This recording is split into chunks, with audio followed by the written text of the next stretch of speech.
विरोधात उद्या त्या आणखीन पुरावे देणार आहेत, आणखीन बॉम्ब फोडणार आहेत. पाहूयात त्यावरच आधारित आजचा हा पहिला विशेष रिपोर्ट. मुंडेंना राजीनामा द्यावा लागणार. मंत्रीपदच नव्हे, मुंडेंच्या आमदारकीवरही गंडांतर. दमानी यांच्या दाव्यामुळे मुंडेंचं टेन्शन वाढलं. मकोका अंतर्गत कारवाई करण्यात आलेला वाल्मिक कराड धनंजय मुंडेचा निकटवर्ती असल्यानं मुंडेंच्या राजीनाम्याची मागणी आणखीनच तीव्र झाली आहे. कारण अंजली दमानी यांनी मुख्यमंत्री फडणवीस आणि उपमुख्यमंत्री अजित पवारांना 4 दिवसांचा अल्टिमेटम दिला होता. मात्र ही मुदत संपूनही त्यांनी मुंडेंचा राजीनामा घेतला नाही. त्यामुळे दमानी या आणखीनच आक्रमक झाल्यात. धनंजय मुंडेंना केवळ मंत्रीपदाचाच नव्हे तर आमदारकीचाही राजीनामा द्यावा लागणार असल्याचा दावा दमानी यांनी केलाय. आता ऑफिस ऑफ प्रॉफिटचे देखील जर पुरावे मी दिले की एका सरकारी कंपनीकडनं त्याच सरकारच्या मंत्र्याला आर्थिक नफा होतोय, हा इतका गंभीर पुरावा खरं तर आहे की ताबडतोब त्यांचा राजीनामा मुख्यमंत्र्यांनी घ्यायला हवा होता. तर मला आता खात्री आहे की आता हा राजीनामा नक्कीच येईल. धनंजय मुंडे हे मंत्रीपदी असताना सरकारी कंपनीतून लाभ मिळवत असल्याचा आरोप दमानी यांनी केलाय. मुंडे कोणत्या कंपनीच्या माध्यमातून नफा मिळवतात ते पाहूया. व्यंकटेश्वरा इंडस्ट्रीज लिमिटेड कंपनीत मुंडे संचालक. व्यंकटेश्वर कंपनीची महाजनको या सरकारी कंपनीकडून राखेची खरेदी. 2022 मध्ये व्यंकटेश्वर कंपनीतून 12,27 लाखांचा नफा. राजश्री मुंडे आणि वाल्मिक कराड संचालक असलेल्या जगमित्र शुगर्समध्ये व्यंकटेश्वराचा पैसा. जगमित्र शुगरच्या नावानं 88 एकर 34 गुंठे जमिनीची खरेदी. एवढंच नाही, दमानी या मुंडेंविरोधात लोकपाल, निवडणूक आयोग आणि कोर्टाचं दार ठोठावणार आहेत. त्या संदर्भात पत्रकार परिषद घेऊन आणखी पुरावे देणार असल्याचा बॉम्ब फोडलाय. आता जे माझ्याकडचे ऑप्शन्स होते, जसं लोकायुक्तानं लिहिलं, ECIला लिहिणं, हे सगळं मी करते. आणि आता जी मला PIL करायची ती देखील मी करणार आहे. आणि एक मोठा खुलासा मी उद्या सकाळपर्यंत करणार आहे. त्याचं अगदी 10% काम माझं बाकी आहे. बाकी पूर्ण काम त्याच्यात झालेलं आहे. दररोज नवनवे खुलासे करून अंजली दमानी यांनी मुंडेंपुढे अडचणींचा डोंगर उभा केलाय. एवढंच नाही तर मुख्यमंत्री आणि उपमुख्यमंत्र्यांनाही कोर्टात खेचण्याचा इशारा दमानी यांनी यापूर्वीच दिलाय. त्यामुळे आता स्वतःवरील संकट टाळण्यासाठी मुख्यमंत्री देवेंद्र फडणवीस आणि अजित पवार धनंजय मुंडेंचा राजीनामा घेणार की मुंडेंसाठी कोर्टातही ढाल बनणार, याकडे सर्वांचं लक्ष लागलंय. ब्युरो रिपोर्ट, साम टीव्ही न्यूज. आता उद्याच्या पत्रकार परिषदेतून दमानी यांची तोफ जी आहे ती धनंजय मुंडेंची झोप उडवणार का, याकडेही लक्ष लागलेलं आहे. सरपंच देशमुख प्रकरणातील फरार आरोपी कृष्णा आंधळेनं पुरावे नष्ट केले तर प्रशासन जबाबदार असेल. विष्णू चाटेचाही मोबाईल अद्याप सापडलेला नाही. त्यामुळे या प्रकरणाची गंभीर दखल मुख्यमंत्र्यांनी घ्यावी अशी विनंती धनंजय देशमुख यांनी केली. तर आरोपीला पळवल्याचा आरोपही मनोज जरांगे यांनी केला आहे.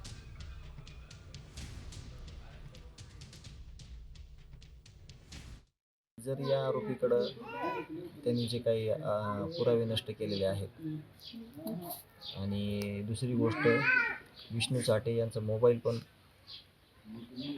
त्यांनी लपवलेला आहे. त्यांच्यावर फक्त पुरावा नष्ट केलेला गुन्हा दाखल करून आमचा काही उपयोग होणार नाही. त्याच्यातले गुन्हे बाहेर आले पाहिजे. याच्यात जर कुठं कच्चा दुवा आमच्या प्रकरणामध्ये राहिला तर त्याची सर्वस्व जिम्मेदार हे प्रशासन राहील, यंत्रणा राहील आणि याची जिम्मेदारी ही मुख्यमंत्री साहेबांनी घ्यायला पाहिजे. अहो दादासाहेब एक नाही लय ये पळीला वाटतं ये ठोकायला पाहिजे. हो तपास यंत्रणाने असे ढोबरं आणले पाहिजे. यांचे लय मोठी टोळी ती. खंडणी मागणारी वेगळी आहे, खून करणारी वेगळी आहे, छेडछाडी करणारी वेगळी आहे, घरबळ करणारी वेगळी आहे. तर विधानसभा निवडणुकीपूर्वी मनोज जरांगेंसोबत धनंजय मुंडे आणि वाल्मिक कराडची भेट झाली होती अशी धक्कादायक माहिती समोर आली. नेमकी ही भेट का आणि कुठे झाली त्यावरचा हा एक विशेष रिपोर्ट पाहूया. कराड मुंडेंनी घेतली जरांगेंची भेट. मध्यरात्री भेट झाल्याचा जरांगेंचा दावा. निवडणुकीची सेटिंग, कराड मुंडेंची मीटिंग. सरपंच हत्येप्रकरणी वाल्मिक कराडवर मोक्का लावण्यात आल्यामुळे धनंजय मुंडेंच्या राजीनाम्याच्या मागणीनं जोर धरलाय. त्यातच विधानसभा निवडणुकीच्या काळात धनंजय मुंडेंनी वाल्मिक कराड आणि कृष्णा आंधळेंसह मध्यरात्री आपली भेट घेतल्याचा दावा जरांगेंनी केला. तर त्यावेळी मुंडेंनी कराडची ओळख करून देताच आज का तो हार्वेस्टरचे पैसे खाणारा असा प्रश्न विचारल्याचा दावा जरांगेंनी केलाय. धनंजय मुंडे यांनी सांगितलं ह्यो सरमाडे म्हणून काय ना हा ते म्हणून. अरे म्हणलं हे का ते हार्वेस्टरचे पैसे बुडील्याला निवडणुकीच्या टायमाला आल्यावर काय असतं सहकार्य लक्ष ठेवावं. सरपंच संतोष देशमुखांच्या हत्या प्रकरणाशी संबंधित खंडणी प्रकरणी कराडवर मोक्का अंतर्गत कारवाई करण्यात आली आहे. तर कराड आणि धनंजय मुंडेंचे आर्थिक संबंध असल्याचा आरोप करण्यात येतोय. काही सत्ताधारी आमदार आणि विरोधकांकडून धनंजय मुंडेंच्या राजीनाम्याची मागणी केली जाते आणि त्या पार्श्वभूमीवर जरांगेंनी मोठा गौप्यस्फोट करत कराड मुंडे आणि कृष्णा आंधळे यांच्यातील जवळीक स्पष्ट केली. त्यामुळे आता निष्पक्ष तपास होण्यासाठी मुख्यमंत्री देवेंद्र फडणवीस धनंजय मुंडेंचा राजीनामा घेणार की मुंडेंना पुन्हा अभय देणार याकडेही लक्ष लागलंय. ब्युरो रिपोर्ट, साम टीव्ही न्यूज. तर जरांगेंनी सांगितलेल्या मध्यरात्रीच्या किस्स्यावरून आता मात्र पुन्हा राजकारण तापण्याची चिन्ह असल्याचं दिसतंय. तर वळूया पुढील बातमीकडे. एकीकडे संतोष देशमुख हत्या प्रकरणावरून मंत्री धनंजय मुंडे यांच्यावर दबाव निर्माण होतोय आणि असं असतानाच दुसरीकडे भाजपच्या नेत्यांनाही आता बीडचं वावडं असल्याचं दिसून येत आहे. चंद्रपूरचा बीड होऊ द्यायचा नाही असं माजी मंत्री आणि भाजपचे आमदार सुधीर मुनगंटीवार यांनी म्हटल्याचा दावा काँग्रेसचे नेते विजय वडेट्टीवार यांनी केला आहे.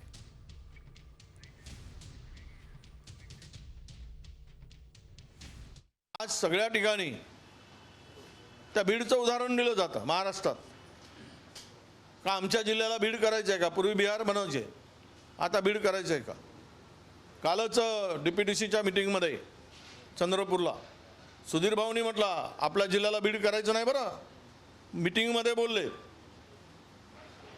म्हणजे भाजपच्या नेत्यांना सुद्धा बीड किती भयावह आहे हे त्यांच्या वक्तव्यातून दिसते आहे. बीड होता कामा नये याचा अर्थ या संदर्भामध्ये बीडमध्ये ज्या सरपंचाच्या संदर्भातली निर्गुण हत्या झाली, अमानुष हत्या झाली, मानवतेने सुद्धा शरम करावी अशी घटना झाली. धीरे धीरे चंद्रपूरमध्ये काही क्षेत्रामध्ये माफिया वाढतायत आणि आज जर आम्ही या माफियांना थांबवलं नाही तर उद्या जी बीडमधली घटना आहे अशी घटना आपल्या जिल्ह्यात होता कामा नये. तर वरळी पोलीस ठाण्याचे जमादार सचिन सानपांनी करुणा शर्मांच्या गाडीत पिस्तूल ठेवल्याचा आरोप भाजपचे आमदार सुरेश धस यांनी केलेला आहे. पोलीस भास्कर केंद्रे आणि सचिन सानप निलंबित होणार असल्याचा दावाही सुरेश धस यांनी केला. बंदूक ठेवणारा तो जो माणूस आहे तो देशमुख आडनावाचा माणूस आहे. पण बंदूक ठेवल्याच्या नंतर तो दरवाजा बंद करणारा सचिन सानप, भास्कर केंद्रे सगळे व्हिडिओ आहे ना, व्हिडिओ तोंडामध्ये असं नाही का रुमाल धरलेले, असं हे टाकलं की रुमाल काढते तेच आहेत हे. बाकीच्या पोलिसी वेशात नाही ते, बिगर ह्याच्यात. आणि एवढे हुशार नसतील बहुतेक मोबाईल बाजूकडे ठेवले असते.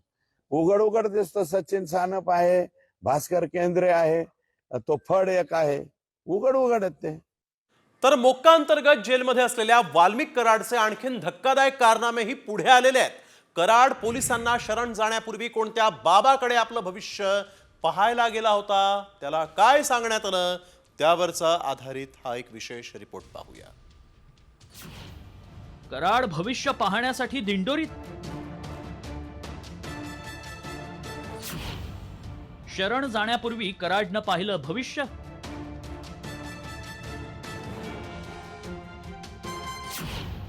तृप्ती देसाईंच्या दाव्यानं खळबळ.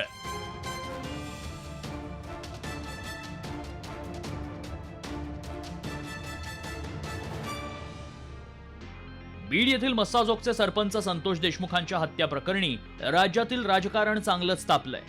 या हत्या प्रकरणानंतर रोज नवनवे खुलासे होत आहेत. यात आता भूमाता ब्रिगेडच्या तृप्ती देसाईंनी वाल्मिक कराडबाबत धक्कादायक खुलासा केलाय. कराड सरेंडर होण्याआधी दिंडोरीतल्या आप्पासाहेब मोरेंच्या मठात आश्रित होता असा आरोप देसाईंनी याआधीच केला होता.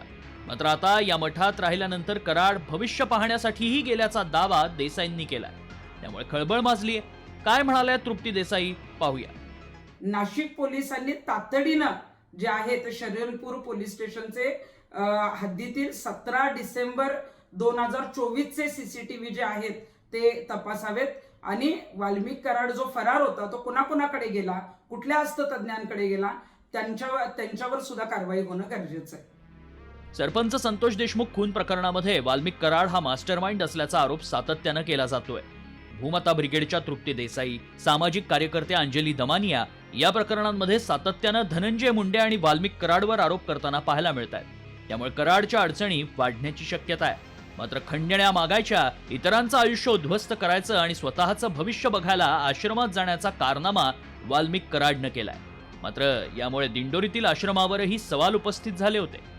समाजानं आध्यात्मिक प्रगती करावी म्हणून थाटलेल्या आश्रमातच जर मकोकाच्या गुन्हेगारांना आश्रय मिळणार असेल तर अशा आश्रमांना लवकरच टाळं लावण्याची गरज असल्याच्या संतप्त भावना व्यक्त होऊ लागल्या. ब्युरो रिपोर्ट, साम टीव्ही. तर धनंजय मुंडेंवरील आरोपांची सखोल चौकशी होणार आहे. मुंडेंवरील आरोपांच्या चौकशीसाठी समिती नेमलेली आहे. अजित पवारांनी पक्षांतर्गत समिती नेमली असं देखील आता कळत आहे. धनंजय मुंडेंवरील आरोपांची चौकशी होणार आहे. आरोपांच्या चौकशीसाठी समिती नेमण्यात आलेली आहे. धनंजय मुंडेंवरील आरोपांची आता चौकशी होणार आहे. अजित पवार यांनी यावेळेस धनंजय मुंडे यांच्यावर झालेल्या आरोपांवर चौकशी करण्यासाठी म्हणून एक समिती नेमल्याचं इथं सांगितलेलं आहे. त्यामुळे मुंडेंच्यावर जे आरोप होत आहेत त्या संदर्भात आता चौकशी होणार आहे. पक्षांतर्गत समिती अजित पवारांनी नेमलेली आहे. त्यामुळे पक्षांतर्गत समिती धनंजय मुंडेंवरील आरोपांची चौकशी करणार आहे.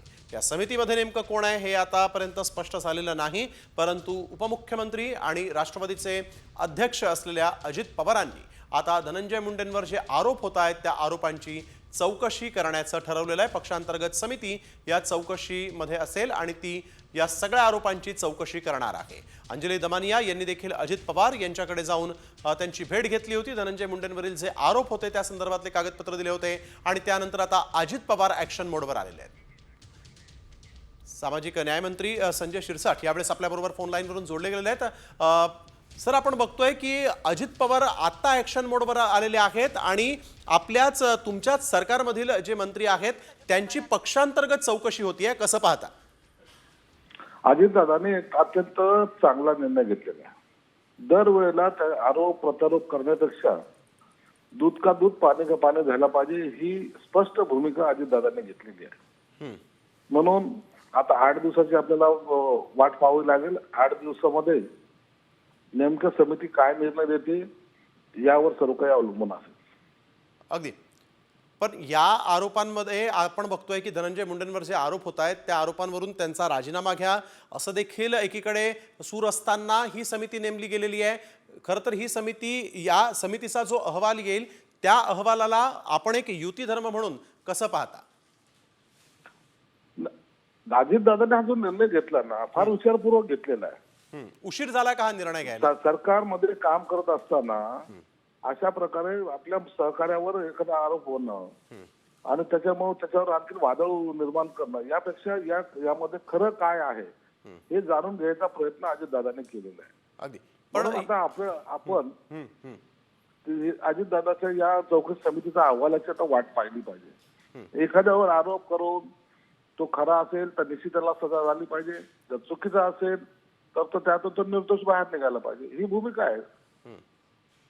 पण एकंदरीतच आता आपण बघतोय की इतके सगळे आरोप झाले आणि आता ही समिती कुठे नेमली जाते, कुठेतरी उशीर झाला असा देखील एक सूर आहे. आपल्याला काय वाटतं? उशीर झाला जरी असले तरी आता समिती झालीच ना अखेरला. असा एखादा निर्णय घेणार राजकीय पक्षाच्या नेत्यावर आरोप झाल्यानंतर याला सुद्धा हिंमत लागते आणि म्हणून आता केलाय तर त्याचं स्वागत केलं पाहिजे. आता उद्या अंजली दमानिया यांनी दावा केलेला आहे की उद्या मी आणखीन आरोप देणार आहे आणि त्यामध्ये त्यांचा मंत्रिपदच नव्हे तर आमदारकी देखील जाईल. आता त्यांच्याकडे काय पुरावे आहेत, काय ते आरोप करणार आहेत हे त्यांनी उद्या केल्यानंतर कळेल. परंतु सरकारची भूमिका स्पष्ट आहे. जो त्या प्रकरणामध्ये आरोपी असेल लोकशाही झाली पाहिजे आणि याबद्दल कुणाचंही दुमत नाही. परंतु या सगळ्या एकंदरीतच या प्रकारामुळे आपल्या मंत्रिमंडळातल्या मंत्र्यावर अशा पद्धतीचा आरोप होतोय, भ्रष्टाचाराचा आरोप झालेला आहे. त्यामुळे कुठेतरी नैतिकतेच्या मुद्द्यावर मुंडेंनी राजीनामा देऊन बाजूला व्हावं आणि मग चौकशीला सामोरं जावं असं आपल्याला वाटतं का? नाही, हा त्यांचा पक्षाच्या अंतर्गत प्रश्न आहे, याच्या भाष्य करणं योग्य नाही. बिलकुल. धन्यवाद सर आपण दिलेल्या या प्रतिक्रियेबद्दल. तर धनंजय मुंडेंवरील आरोपांची चौकशी होणार आहे आणि अजित पवार यांनी चौकशी समिती नेमलेली आहे. पक्षांतर्गत चौकशी समिती इथं नेमण्यात आलेली आहे. धस यांनी 73 कोटींच्या आरोपांची चौकशी आता मात्र होणार आहे. सुरेश धस यांनी हा मोठा आरोप केला होता. धनंजय मुंडे पालकमंत्री असताना एकही काम न करता पैसे उचलले होते असा हा आरोप होता आणि त्याच आरोपांची आता मात्र अजित पवार चौकशी करणार आहेत. पक्षांतर्गत समिती नेमण्यात आलेली आहे. धस यांनी 73 कोटींच्या भ्रष्टाचाराचा आरोप केला होता आणि त्यामुळे आता अजित पवार हे ऍक्शन मोडमध्ये आल्याचं दिसतंय. धनंजय मुंडेंवर झालेले जे आरोप होते त्या आरोपांची आता मात्र अजित पवार राष्ट्रवादी काँग्रेस या पक्षांतर्गत चौकशी करणार आहेत. एकीकडे अंजली दमानिया यांनी मात्र उद्या मी जे पुरावे सादर करेन त्या पुराव्यानं त्यांचं तर सुरेश धस यांनी यावेळेस नेमके काय आरोप केलेले होते ते देखील पाहूयात. मुंडेंनी परळी आंबेजोगाईतील कामं न करता बिलं उचलली असा एक महत्वाचा मोठा आरोप करण्यात आला होता. 30 डिसेंबर 2021 रोजी 2,31,00,000 रुपये उचलले. 18 मार्च 2022ला 10,98,00,000चं बिल काढलं. 25 मार्च 2022 रोजी बांधकाम विभागातून 6,49,00,000 रुपये उचलले. 26 मार्च 2022 रोजी जिल्हा नियोजन समितीतून 16,48,00,000 रुपये उचलले. 31 मार्च 2022 रोजी बांधकाम विभागातून 1,34,00,000. 15 डिसेंबर 2021 रोजी 9 कामांचे 15 कोटी रुपये उचलले. अर्थसंकल्पीय कामांच्या अंतर्गत 59 रस्त्यांचं काम 6 कोटी मंजूर झाले होते. परळी कूस बर्दापूर या रस्त्यासाठी 5 कोटी रुपये काम न करता उचलले असा मोठा आरोप झाला होता आणि आता अजित पवार हे ऍक्शन मोडवर आलेले आहेत आणि अजित पवारांनी धनंजय मुंडेंवर झालेल्या या सगळ्या भ्रष्टाचाराच्या आरोपांची चौकशी करण्यासाठी पक्षांतर्गत समिती नेमलेली आहे आणि ही पक्षांतर्गत समिती या सगळ्या आरोपांची चौकशी करणार आहे आणि आपला अहवाल जो आहे तो उपमुख्यमंत्री अजित पवार यांच्याकडे सादर करतील आणि त्यानंतर अजित पवार काय कारवाई करतात हे पाहणं महत्त्वाचं ठरणार आहे. तर भगवानगडाचे महंत नामदेव शास्त्रींच्या विरोधात वारकरी संप्रदाय आक्रमक झालाय. नामदेव शास्त्रींनी माफी मागावी अन्यथा राज्यभर आंदोलन छेडणार असल्याचा इशारा राष्ट्रवादी आध्यात्मिक वारकरी आघाडीने दिलाय. सरपंच देशमुख हत्येप्रकरणी नामदेव शास्त्रींनी मंत्री धनंजय मुंडेंची पाठराखण केली होती आणि यानंतर वारकरी संप्रदायानं आक्रमक भूमिका घेतली आहे. आज धनंजय मुंडे सलाईन लावून त्यांच्याकडे गेले, त्यांनी पाठिंबा दिला.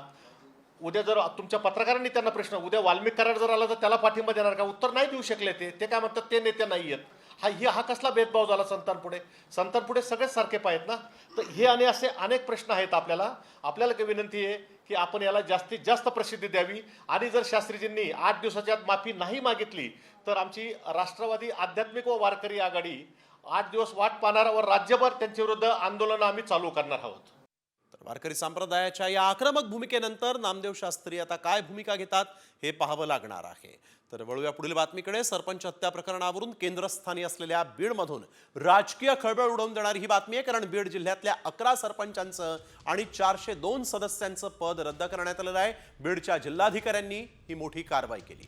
ग्रामपंचायत निवडणुकीत राखीव जागांवर निवडून आल्यावर जात वैधता प्रमाणपत्र देणं बंधनकारक असतं. मात्र या सर्वांनी मुदतीच्या आत जात वैधता प्रमाणपत्र दिलेलं नाही आणि त्यामुळे जिल्हाधिकाऱ्यांनी गाव कारभाऱ्यांना मोठा दणका दिला आहे.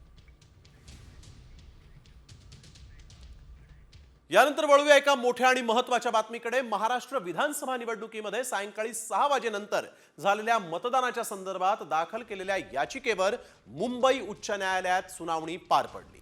या सुनावणीनंतर हायकोर्टानं महाराष्ट्र निवडणूक अधिकारी आणि निवडणूक आयोगाला नोटीस दिलेली आहे. या नोटीसला 2 आठवड्यांमध्ये उत्तर द्यावं असे आदेश हायकोर्टानं दिलेत आणि या सुनावणी दरम्यान स्वतः प्रकाश आंबेडकर यांनी कोर्टामध्ये युक्तिवाद केला. निवडणूक आयोगानं नियमावली पाळली नाही असा आरोप प्रकाश आंबेडकर यांनी केलेला आहे.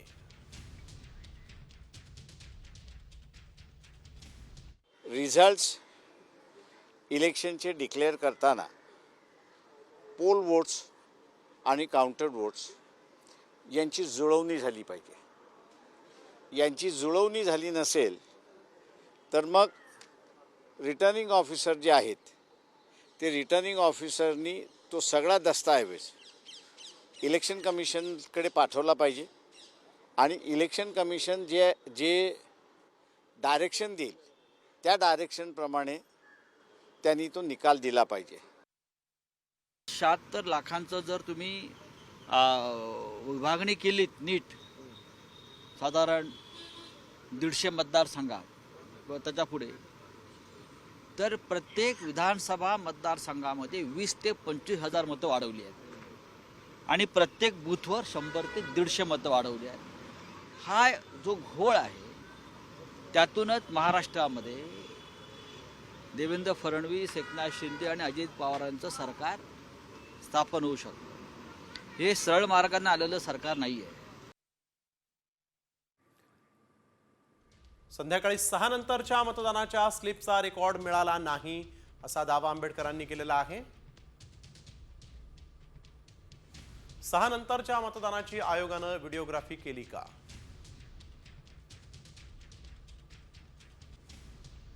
आयोगानं आदर्श नियमावली पाळली नाही असा दावा, आरोप आंबेडकरांनी केलाय. आयोगानं 6 नंतरच्या मतदानाचे व्हिडिओ द्यावेत. आयोगानं 2 आठवड्यांमध्ये नोटिशीला उत्तर द्यावं असे कोर्टानेही आदेश दिलेले आहेत. तर दुसरीकडे महाराष्ट्र विधानसभा निवडणुकीचा मुद्दा हा लोकसभेत पाहायला मिळाला. लोकसभेचे विरोधी पक्षनेते राहुल गांधींनी विधानसभा निवडणुकीचा मुद्दा मांडला. महाराष्ट्रामध्ये विधानसभा निवडणुकीत 70 लाख नवीन मतदार वाढल्याचं राहुल गांधींनी म्हटलंय. तर शिर्डीत 7,000 मतदारांचे पत्ते एकाच इमारतीत असल्याचा दावाही राहुल गांधींनी केलेला आहे. More voters were added in 5 months in Maharashtra than were added in 5 years in Maharashtra. जितने 5 साल में ऐड हुए उससे ज्यादा 5 महीने में ऐड हुए, आखिरी 5 महीने में. एक बिल्डिंग है सर शिरडी में, एक बिल्डिंग में 7,000 नए वोटर एक बिल्डिंग में ऐड हुए सर. एक बिल्डिंग में 7,000 नए वोटर ऐड हुए सर. वळूया पुढील बातमीकडे. लाडकी बहीण योजनेमुळे राज्यातल्या विकास कामं जी आहेत ती आता दोडकी होऊ लागल्याचं समोर आलंय. नेमक्या किती हजार कोटींची कामं आता अडली आहेत आणि यामुळे कुणी काम बंद आंदोलनाचा इशारा दिलेला आहे? पाहूयात या विशेष रिपोर्टमध्ये. लाडकीमुळे विकास कामं अडकली, कंत्राटदारांचे 89,000 कोटी थकले, अनेक विभागांमध्ये कोट्यवधींची थकबाकी.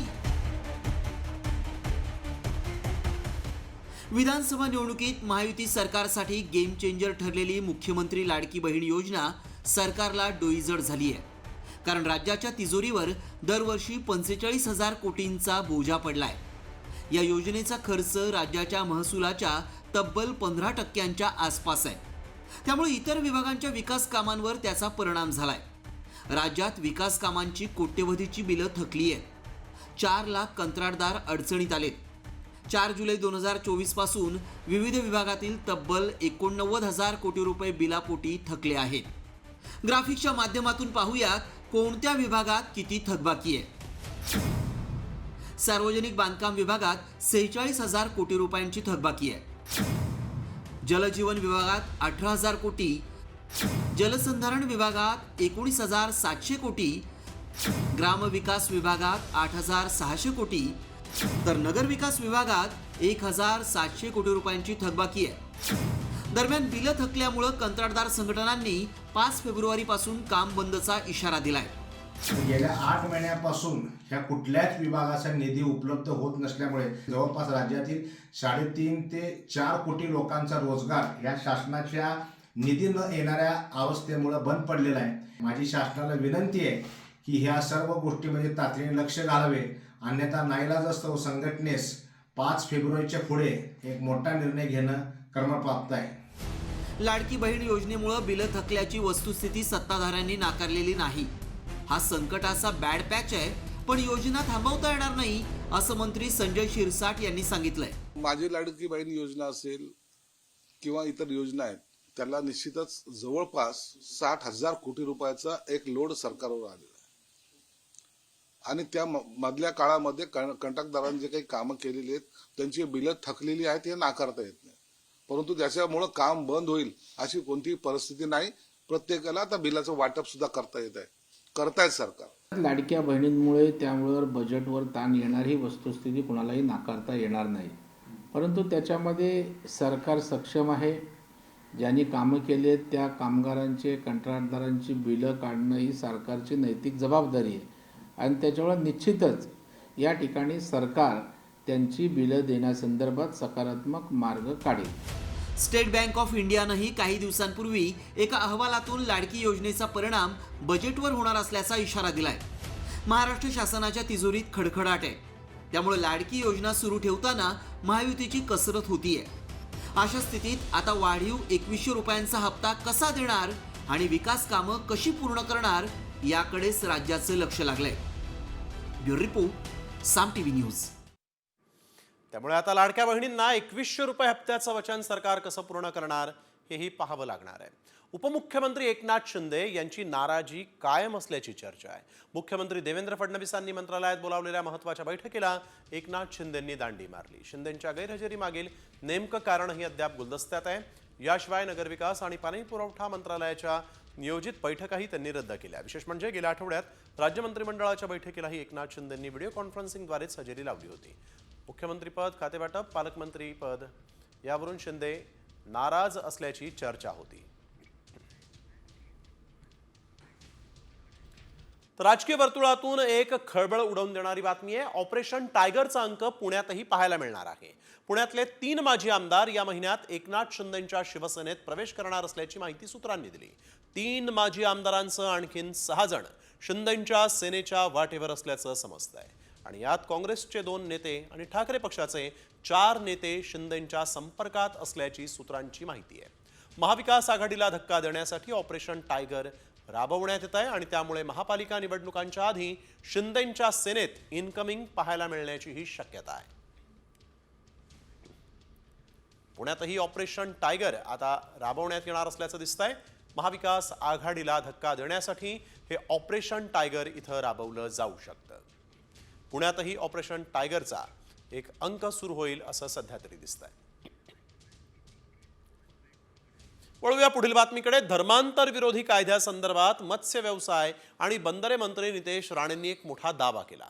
थोडं थांबा, आपल्या राज्यामध्ये धर्मांतर विरोधी कडक कायदा तयार करण्यात येणार आहे असा दावा मंत्री नितेश राणेंनी केला. राणेंच्या या वक्तव्यावर काँग्रेसचे नेते आक्रमक झालेले आहेत.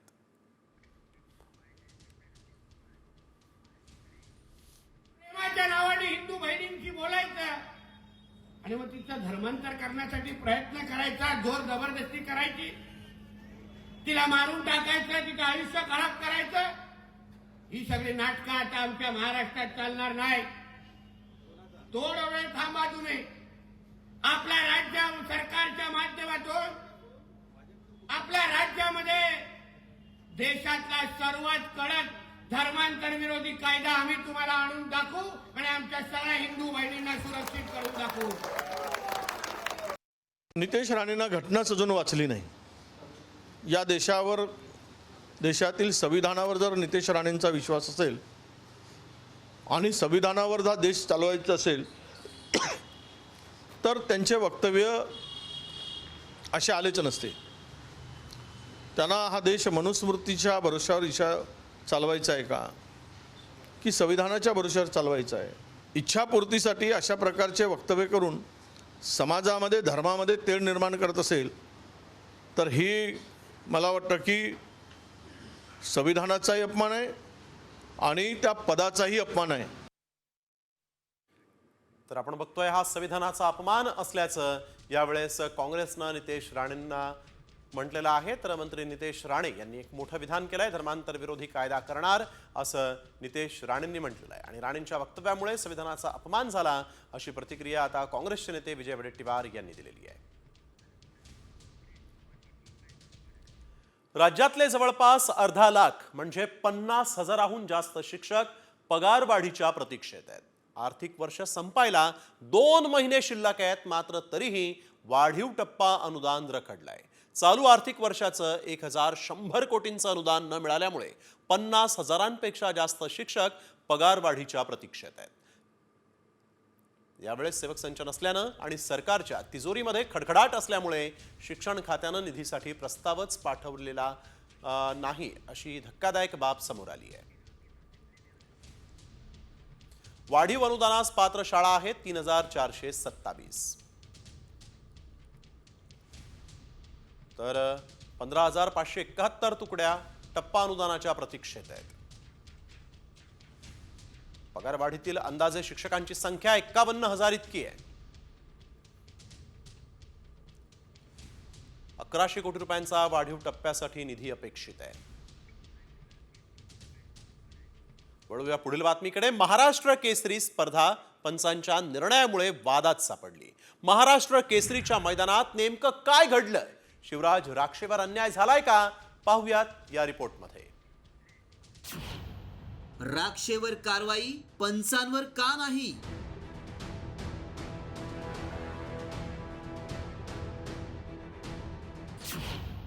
महाराष्ट्र केसरीत मॅच फिक्सिंग.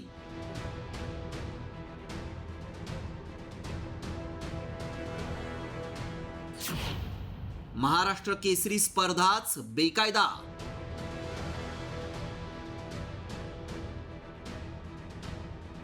त्या पंचाला गोळ्या घातल्या पाहिजेत असं माझं स्पष्ट मत आहे. ऐकलं? हा संताप आहे डबल महाराष्ट्र केसरी आणि ठाकरे गटाचे नेते चंद्रहार पाटलांचा. महाराष्ट्र केसरी स्पर्धेत पंचांनी एकतर्फी निर्णय घेत शिवराज राक्षेला पराभूत ठरवल्यानं संतापलेल्या राक्षेनं पंचांना लाथ मारली होती. त्यानंतर राक्षेला 3 वर्षांसाठी निलंबित करण्यात आलं. तर शिवीगाळ करणाऱ्या आणि चुकीचा निर्णय देणाऱ्या पंचांवर कारवाई करण्याची मागणी राक्षेनं केली आहे.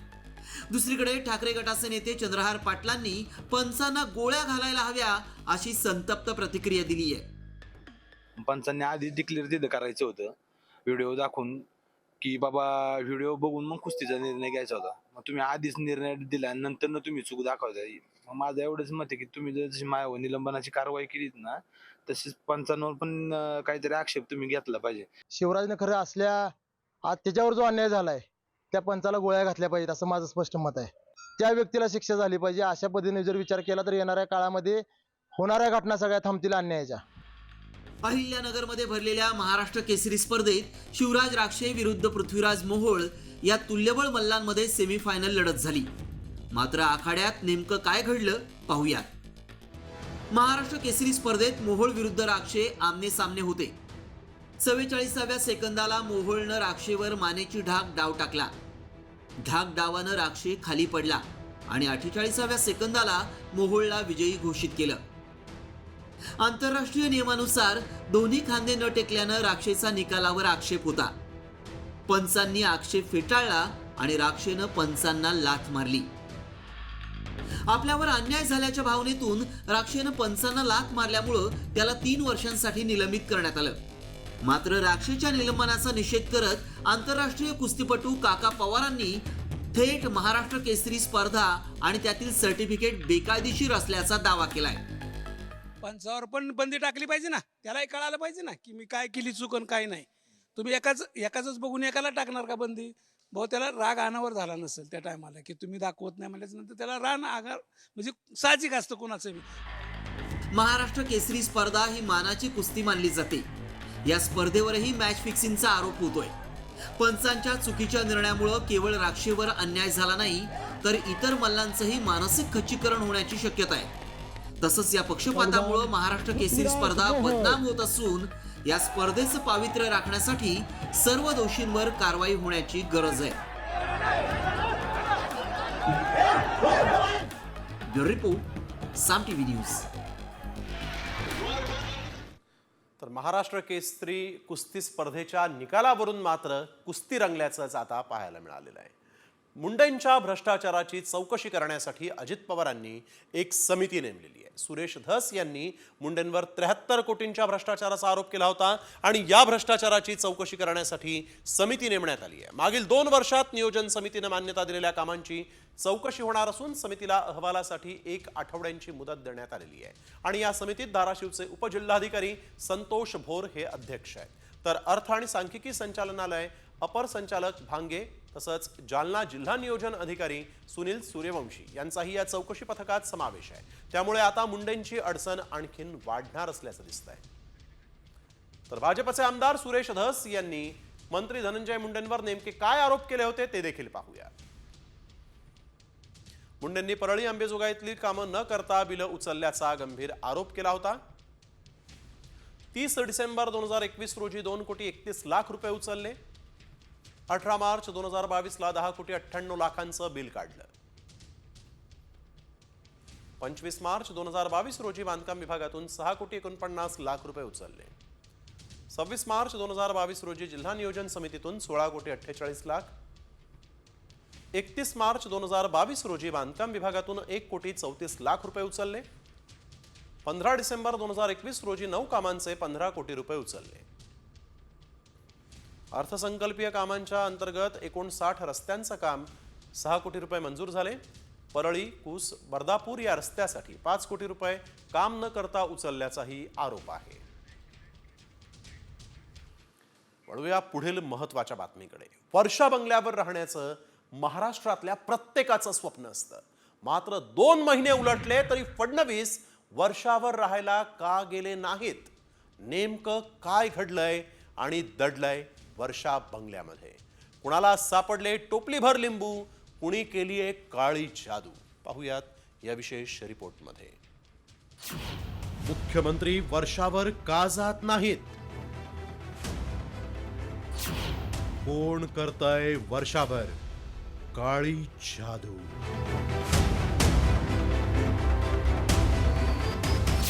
मुख्यमंत्री वर्षावर जाणार की पाडणार?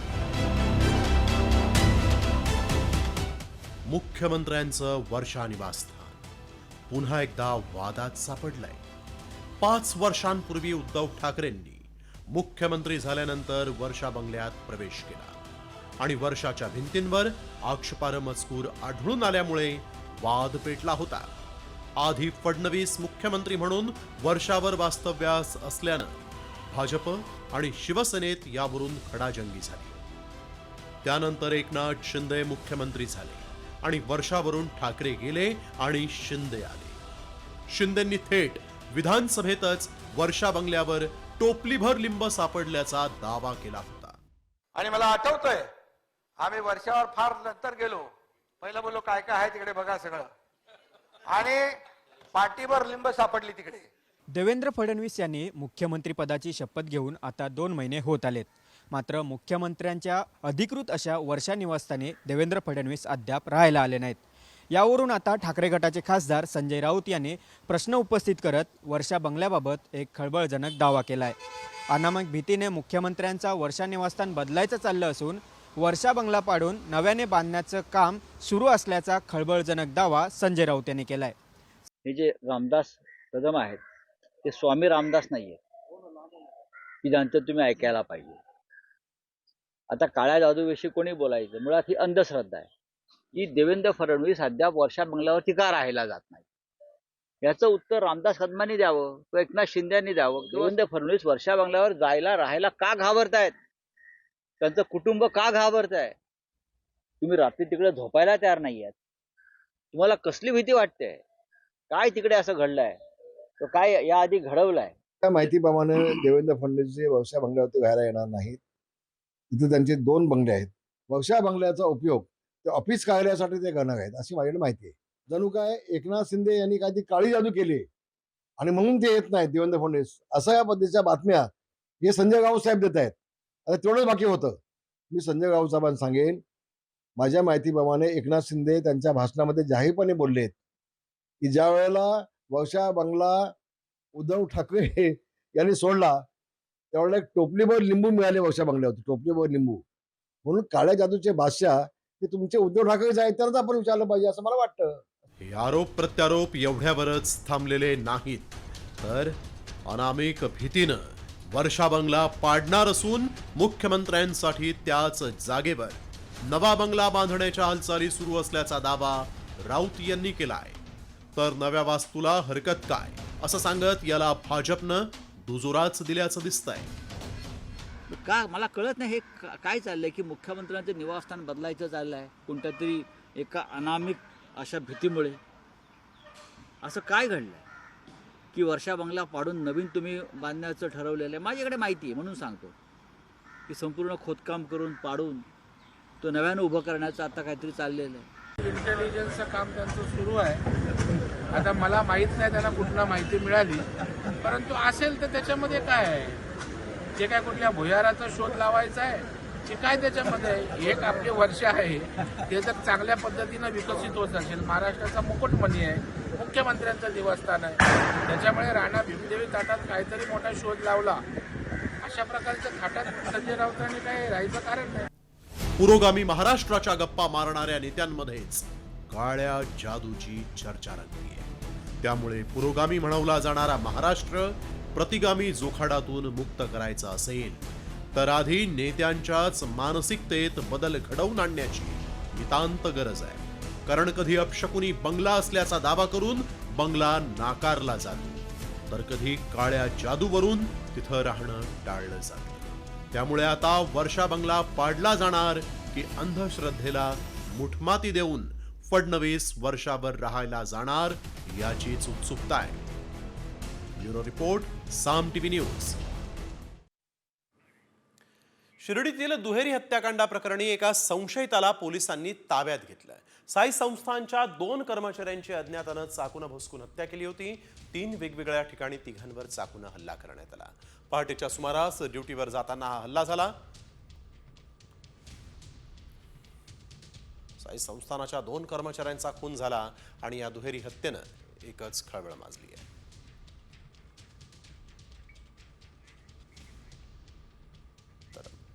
माझ्या भावावर हल्ला झाला.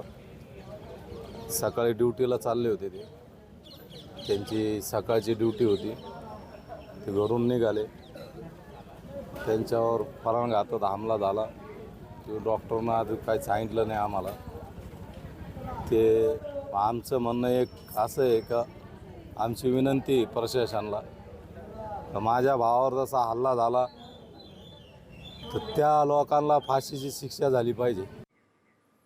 तर मोफत अन्नछत्रामुळेच शिर्डीत गुन्हेगारी वाढली असा दावा यावेळेस सुजय विखे पाटील यांनी पुन्हा एकदा केला आहे. हे जे मोफत अन्नछत्र यामुळे वाढती गुन्हेगारी आणि यामुळे हे जे बाहेरचे लोक आलेले असावेत रोजगाराच्या माध्यमातून किंवा या सगळ्या प्रक्रियेच्या माध्यमातून जे शिर्डी मोफत करून ठेवलेली आहे त्याच्या माध्यमातून आजचा हा दिवस यावं ही दुर्दैवी बाब आहे. आणि ही आमची मागणी आज त्या ठिकाणी कदाचित महाराष्ट्राला कळेल की आम्ही जे बोललो होतो ते कोणत्या उद्देशाने बोललो होतो. अंबरनाथमध्ये देखील भर दिवसा एका महिलेची चाकूनं भोसकून हत्या करण्यात आल्यानं खळबळ माजली आहे. या प्रकरणी पोलिसांनी राहुल भिंगारकर या आरोपीला अटक केली. मृत महिलेनं आरोपी राहुलला 2.5 लाख रुपये उसने दिले होते. मात्र ते पैसे तो परत करू शकत नसल्यामुळे महिलेनं माझ्याशी लग्न कर किंवा माझे पैसे परत कर असा तगादा लावला होता आणि यातूनच आरोपी राहुलनं तिची हत्या केली. या प्रकरणी आरोपीला अटक करण्यात आली असून त्याला उद्या कोर्टामध्ये हजर करण्यात येणार आहे.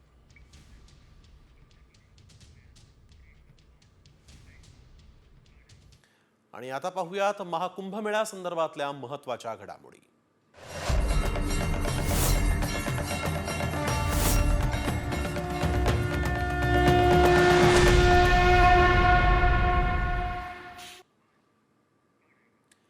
महाकुंभ मेळ्यातलं 3रं अमृत स्नान आज पार पडतंय. सगळ्यात आधी नागा साधूंनी स्नान केलं आणि त्यानंतर मग महानिर्वाणी आणि निरंजनी आखाड्यानं संगमामध्ये स्नान केलं. आत्तापर्यंत 35 कोटींपेक्षा जास्त भाविकांनी महाकुंभात स्नान केलेलं आहे. तर आज सुमारे 5 कोटी भाविक अमृत स्नान करतील अशी अपेक्षा होती. भाविकांच्या सुरक्षेसाठी एकेरी मार्ग तयार करण्यात आलेला आहे, तर घाटांवर अतिरिक्त पोलीस बंदोबस्त तैनात करण्यात आलेला आहे. स्नान करणाऱ्या भाविकांवर हेलिकॉप्टरमधून पुष्पवृष्टी करण्यात आली आहे.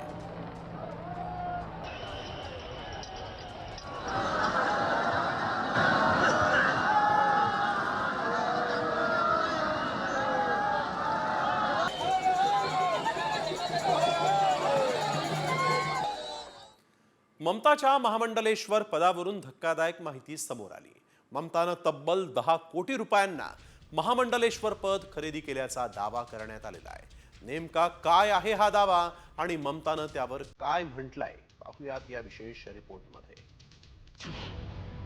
10 कोटीत ममता महामंडलेश्वर.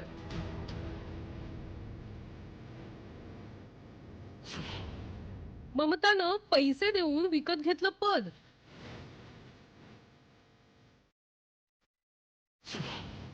ममता म्हणते माझं बँक अकाउंट तर सील.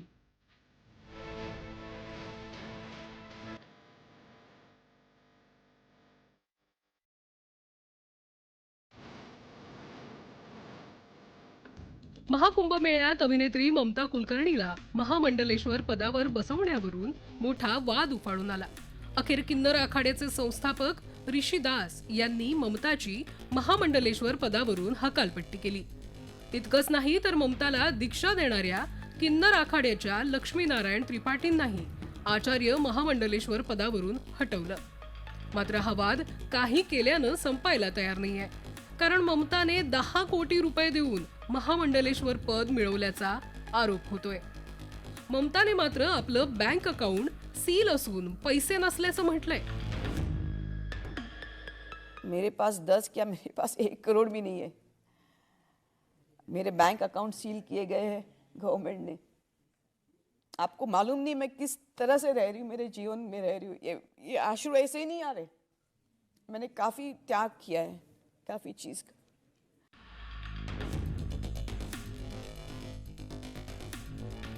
टॉपलेस फोटोशूट आणि नंतर ड्रग्ज प्रकरणामुळे बॉलिवूडमध्ये असतानाही ममता वादग्रस्त होती.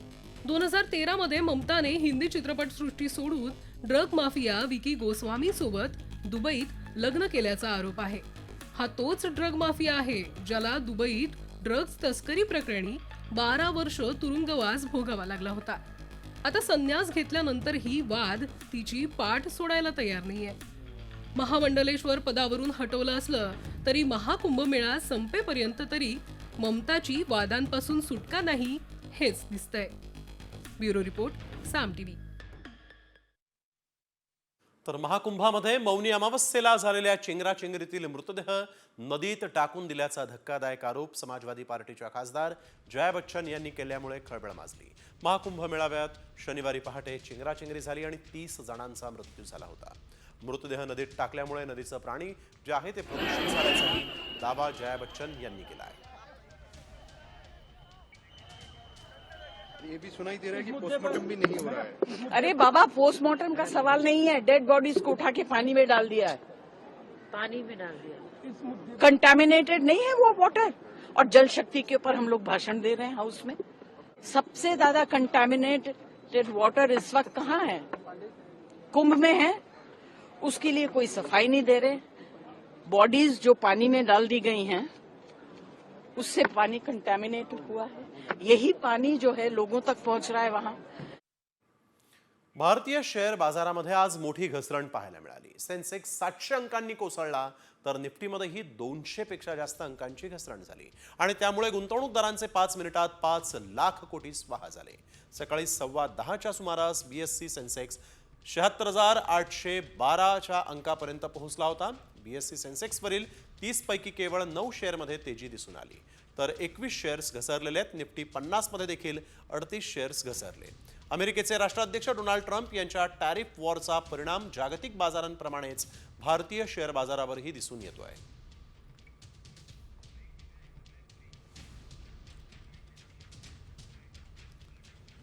बातमीपत्रामध्ये आणखीनही महत्त्वाच्या घडामोडी पाहणार आहोत एका छोट्याशा ब्रेकनंतर.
मुंबईकरांसाठी एक महत्त्वाची बातमी आहे. 2 लोकलमधील वेळ आता कमी करण्याचा विचार असल्याचं केंद्रीय रेल्वे मंत्री अश्विनी वैष्णव यांनी सांगितलंय. 2 लोकलमधील वेळ 180 सेकंदांचा आता आहे. त्याला आधी 150 सेकंद आणि त्यानंतर 120 सेकंदांपर्यंत आणण्याचा आमचा प्रयत्न आहे. गर्दी कमी करण्यासाठी लोकल वाढवण्याची गरज असल्याचं देखील यावेळेस अश्विनी वैष्णव यांनी म्हटलेलं आहे. 2 गाड़ियों के बीच में जो टाइम होता है उसको कहते हैं हेडवे, राइट. एक के बाद एक दूसरी गाड़ी चलानी है अपने को, तो हेडवे अभी 180 सेकंड का है. उसको कैसे 150 सेकंड करें, फिर 120 सेकंड करें, राइट. उससे ज़्यादा गाड़ी आप सर्विसेज ज़्यादा चला सकते हो, उससे भीड़ कम होगी.